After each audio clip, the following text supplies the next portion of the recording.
Boa noite, queridos amigos.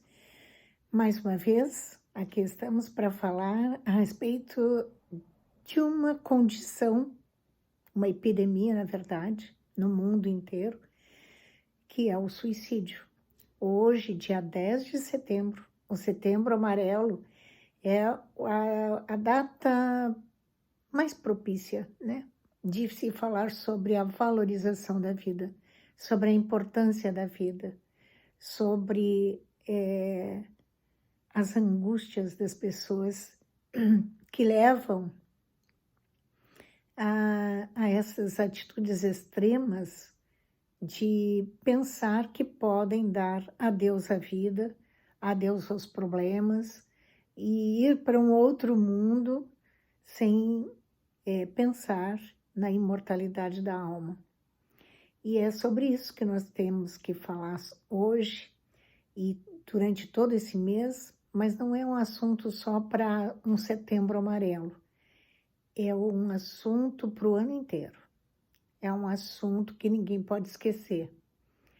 É um tema que precisa ser considerado na família, entre os amigos e na comunidade inteira.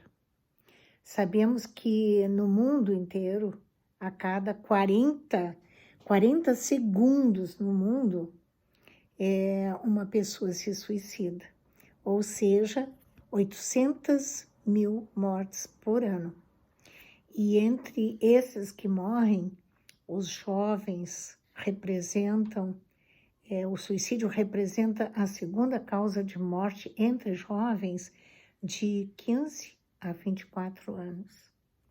Então, imagine só, a segunda causa de morte entre jovens. O que significa isso, meus irmãos? Que esses jovens não estão sendo preparados emocionalmente para enfrentar os seus problemas. Eles estão entrando na vida com muitas dificuldades, porque está faltando algo dentro do seu coração, da sua alma, que não está sendo transmitido de uma maneira suficiente durante a infância. Porque isto é uma situação que não se prende só a esse momento, mas que abrange desde o primeiro momento da vida, desde o abrir dos olhos de um bebê, já falar sobre o nosso Pai, dar-lhes fé, confiança, segurança, a segurança inabalável, a compaixão pelo outro, a observação. Será que as famílias, as pessoas dentro da família estão conversando o suficiente? Estão dialogando?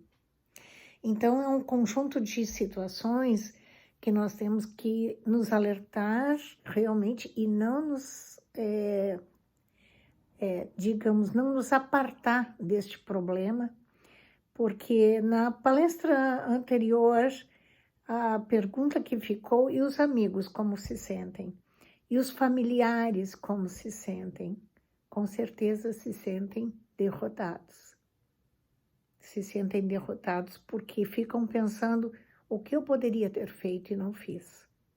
Então vem aquela sensação de culpa que, na verdade, não é propriamente uma culpa da pessoa que estava acompanhando, mas fica aquela sensação de culpa por causa do vazio que aquele amigo deixou, que aquela pessoa deixou, aquele vazio que faz doer a vida de uma família, às vezes por toda a vida, né? Sempre fica aquela lembrança muito difícil, muito complexa, de se questionar o que eu poderia ter feito. Então,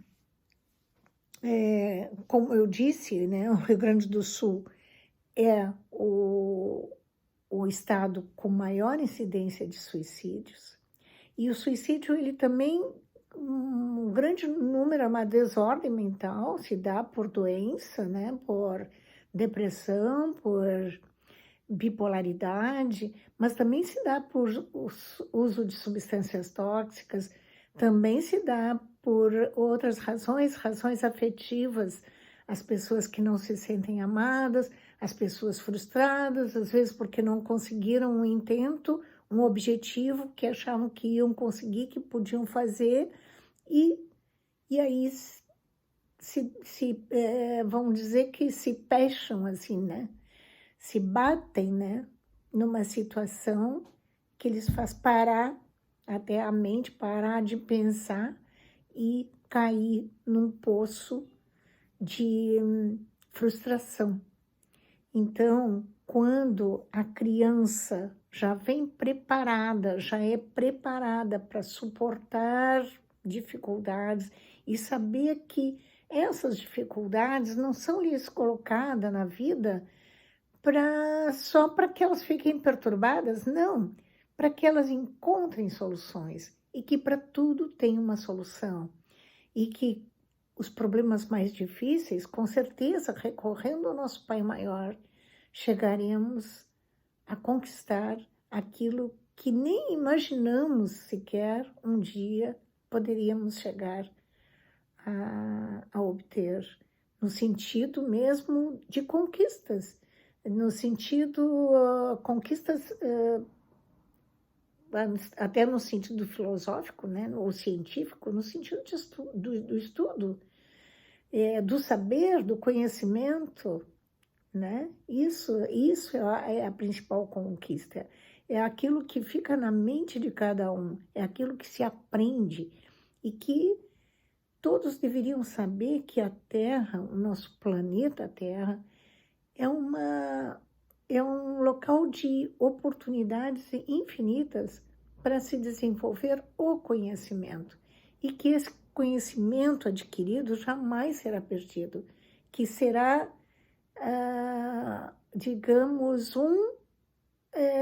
criando uma alavanca para um outro conhecimento. Então, sempre um crescimento contínuo para aqueles que lutam no sentido da dedicação, no sentido de se dedicar para, vamos dizer, adquirir alguma coisa de conhecimento, né? E uma outra coisa que também é importante se dizer é que esse tema sempre foi um tabu. Muitos familiares e muitas pessoas que têm amigos, às vezes que se manifestam com sintoma, né, de desilusão da vida, consideravam que, se eu falar mais sobre esse assunto, vai ser pior, porque achavam que a pessoa poderia desencadear uma propensão que ela traria, que seria nata dentro dela, e que falando ia ter um efeito de fazer com que ela cometesse o ato. No entanto, essa técnica não deu certo, isso a gente já sabe, e que hoje já se encara de uma maneira diferente. Hoje se diz, vamos conversar, o que você está precisando, vamos buscar ajuda. Então, são pequenos convites que se faz e jamais abandonando aquele que precisa. Embora muitos dos que tentem o suicídio sejam salvos pelo próprio sistema de saúde, né, que já está muito atento há muito tempo sobre isso, sobre este problema, sobre esta chaga, essa epidemia, é preciso que também a gente saiba que falando sobre o assunto, a gente está, digamos, criando uma situação de desabafo, né? Então, muitas pessoas, vou me suicidar. A pessoa sempre diz isso. Mas se ela diz, um dia ela vai tentar. Então, não vamos levar isso de uma maneira pueril, de uma maneira quase, vamos dizer, irresponsável. Não, vamos levar a sério. Tudo aquilo que se diz tem um sentido. Tudo aquilo que se fala tem uma razão pela qual foi falado. Então, se foi falado, precisa ser observado, analisado, conversado. E aqui diz assim, identificar sinais, falar e agir, né? Existe uma frente parlamentar, que eu estou, também me inspirou bastante, não só essa frente parlamentar do nosso estado, mas assistindo também uma palestra da Gladys Pedersen de Oliveira, A Vida por um Fio, Suicídio, Causas e Consequências, pode-se ver o quanto auxilia a pessoa a identificar situações, né? Então, pessoas que já tentaram ficar, então, mais atento ainda, não deixar instrumentos que possam ali, que possam servir de elemento, né, para um eventual suicídio, em casos mais graves, ficar observando o que tem na sua volta, né, aquela pessoa. Enfim, tem outros sintomas sérios aí, então, tipo esquizofrenia, né, e já com outras manifestações. Nesses casos, aí tem que haver um controle médico permanente. Agora, se foi uma desilusão, a pessoa está triste, quem sabe? Vamos a um atendimento espiritual, né? Vamos conversar num atendimento fraterno na casa espírita. É um convite que fazemos, né? O Amor e Luz tem o Facebook, uma página, e pode ser colocado ali nessa página, olha, aconteceu isso com um amigo meu, né? Então, nós vamos na casa, nós temos pessoas que são especializadas, são intuídas, inspiradas e que poderão conversar a qualquer momento com os amigos, dando o enfoque espírita, porque é um enfoque um pouco diferente, porque abrange também o outro lado da vida, né? Tem um convite também à leitura de livros, ouvir palestras, enfim, são uma série de medidas que nós podemos tomar, e preces, palestras, né? O livro Fonte Viva, é um livro que foi psicografado pelo nosso querido Chico Xavier, né? E tem uma frase que diz: a vida é processo de crescimento da alma ao encontro da grandeza divina.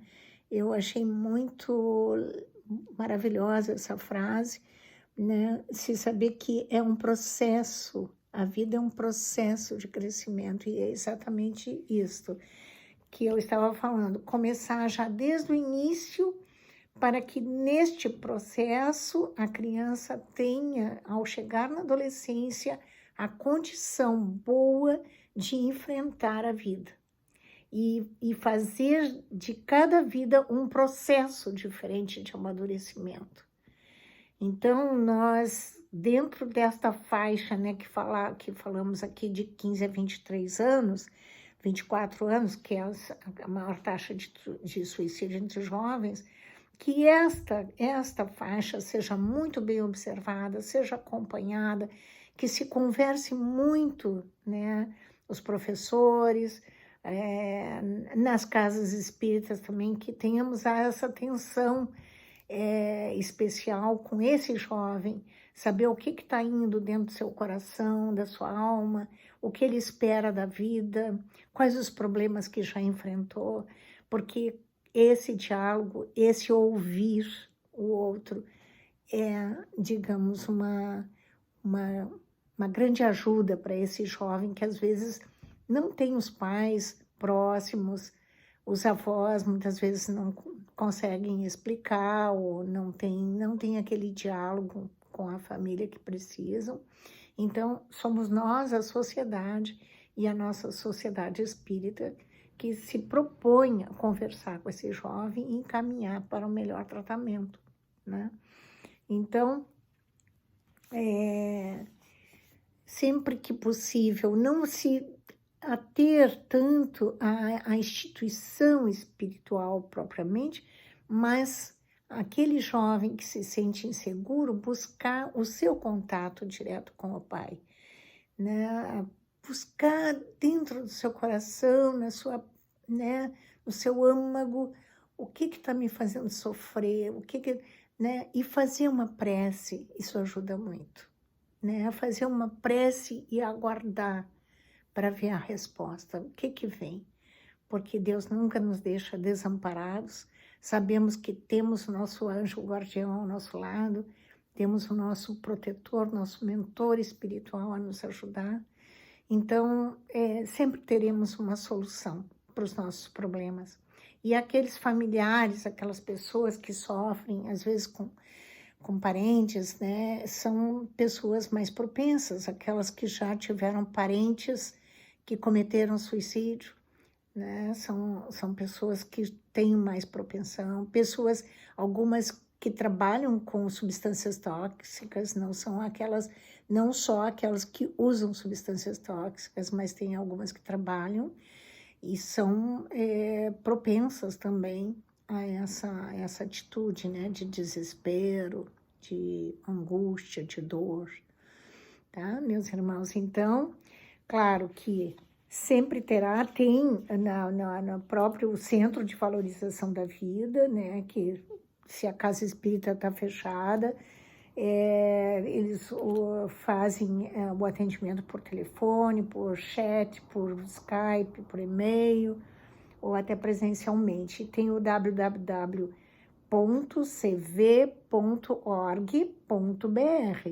Vou repetir, www.cv.org.br, tá? E tem o Facebook, Sociedade Beneficente Espírita Amor e Luz. Tem o facebook.com/CVV141. E tem o telefone 141, que é 24 horas para todo o país, que é pago. E tem o 188, gratuito para todo o país. Então, meus irmãos, tá amplo, né, o número de atendimentos. A nossa casa está sempre à disposição, nós fazemos o trabalho também de apoio presente, o apoio à distância para aqueles que precisam, né, de preces e orações, porque às vezes a pessoa está tão desesperançada que ela não consegue fazer um Pai Nosso. Acreditem, mas acontece isso. Então, a relação com o Pai é ajudada pela Casa Espírita, mas cada um deve também procurar ir e tomar o passe. Agora, com a quarentena, estamos fechados ainda, mas podemos enviar as irradiações à distância. Então, não deixem de procurar, tá? Facebook, Sociedade Beneficente Espírita, Amor e Luz.